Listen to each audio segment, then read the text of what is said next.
Hello and welcome to the SynMax Hyperion add-in. To get started, I'm just going to click on the SynMax Energy tab in Excel.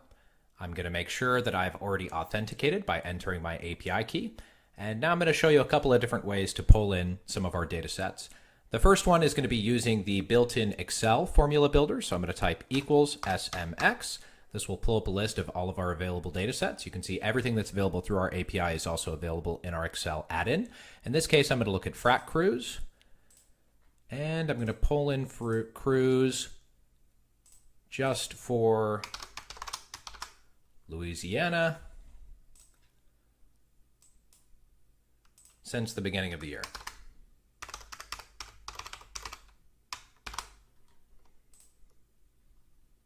You can see the data pulls in pretty quickly, and it pulls in its most granular form. Now let's try that again with the formula builder.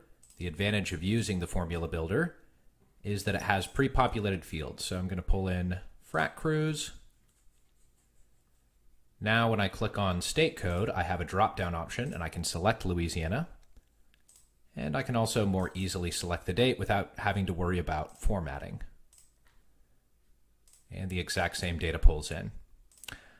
Let's try something else. Let's say that I want to see frac crews aggregated by state. So the count of frac crews aggregated by state. Now, a couple of different ways I could do that. I could pull in all of the most granular data and I could create a pivot table, right? And then in the pivot table, I could pull state, or in this case, subregion, into the columns, since I already pulled it in for the entire state. And then date, and then count of well pad. Right? Or alternatively, I could use the built-in pivoting tool in the formula builder. I'm going to select frac crews and see this aggregate by column. I'm going to say aggregate them by state. Now the data is going to be brought in and it will already have an aggregation function applied to it. So now I can much more easily create a chart out of it.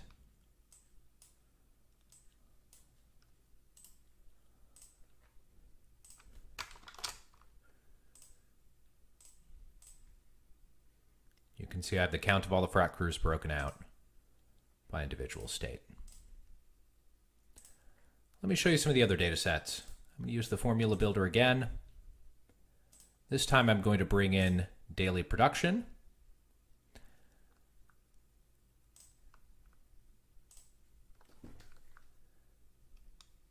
Daily production is one of the few data sets that gets updated every single day. It's based on our pipe scrape model. So then if I wanted to pivot that, I could say for every single subregion, show me the total of dry gas, and create a stacked area chart out of that, showing all lower 48 natural gas production. Then, if I wanted to save this Excel sheet, every morning when I open it, I could simply hit the refresh all button to have the latest pipeline data automatically pulled in. All right, if you have any questions or issues installing your Excel add-in, please contact us support@synmax.com.